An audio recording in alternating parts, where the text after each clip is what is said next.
খাগড়াছড়ির গুইমারায় গুলিতে ৩ জন নিহতের খবর পাওয়া গেছে। তাদের লাশ হাসপাতালে রয়েছে। তবে কার গুলিতে কিভাবে মারা গেছে বিস্তারিত এখন পর্যন্ত জানা যায়নি।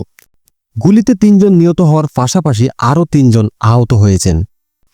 পাহাড়ি এক কিশোরীকে দলবদ্ধ ধর্ষণের প্রতিবাদে যুগ্ম ছাত্র জনতার ব্যানারে গতকাল শনিবার ভোর ৫টা থেকে অবরোধ কর্মসূচি পালন করছে। কর্মসূচির কারণে চট্টগ্রাম খাগড়াছড়ি, খাগড়াছড়ি রাঙ্গামাটি ও খাগড়াছড়ি সাজেক সড়কে যান চলাচল বন্ধ রয়েছে।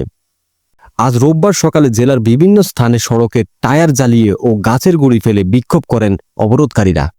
গত মঙ্গলবার রাত ৯টায় প্রাইভেট পড়ে ফেরার পথে ওই কিশোরী দলবদ্ধ ধর্ষণের শিকার হয় বলে অভিযোগ ওঠে। ওই দিন রাত ১১টার দিকে অচেতন অবস্থায় একটি ক্ষেত থেকে তাকে উদ্ধার করে স্বজনেরা। এ ঘটনায় জড়িত থাকার অভিযোগে একজনকে আটক করেছে পুলিশ। তাকে ৬ দিনের রিমান্ডের আদেশ দিয়েছে আদালত। ধর্ষণের প্রতিবাদে যুগ্ম ছাত্র জনতার ব্যানারে অবরোধ চলাকালে আজ দুপুরে গুইমারার একটি বাজারে আগুন দেওয়া হয়েছে। আগুনে বাজারে বেশ কয়েকটি দোকান পুড়ে যায়। এ সময় বাজারে পাশে থাকা বসতঘর আগুনে ক্ষতিগ্রস্ত হয়েছে। আজ বেলা ১টায় খাগড়াছড়ির গুইমারা উপজেলায় রামেশু বাজারে এই ঘটনা ঘটে। আইনশৃঙ্খলা রক্ষাকারী বাহিনীর সঙ্গেও ঝামেলা হয়। এখন পরিস্থিতি উত্তপ্ত। এদিকে খাগড়াছড়ি শহরে আজ সকাল থেকে থমথমে অবস্থা বিরাজ করছে। শহরের মোড়ে মোড়ে নিরাপত্তা বাহিনী অবস্থান দেখা গেছে।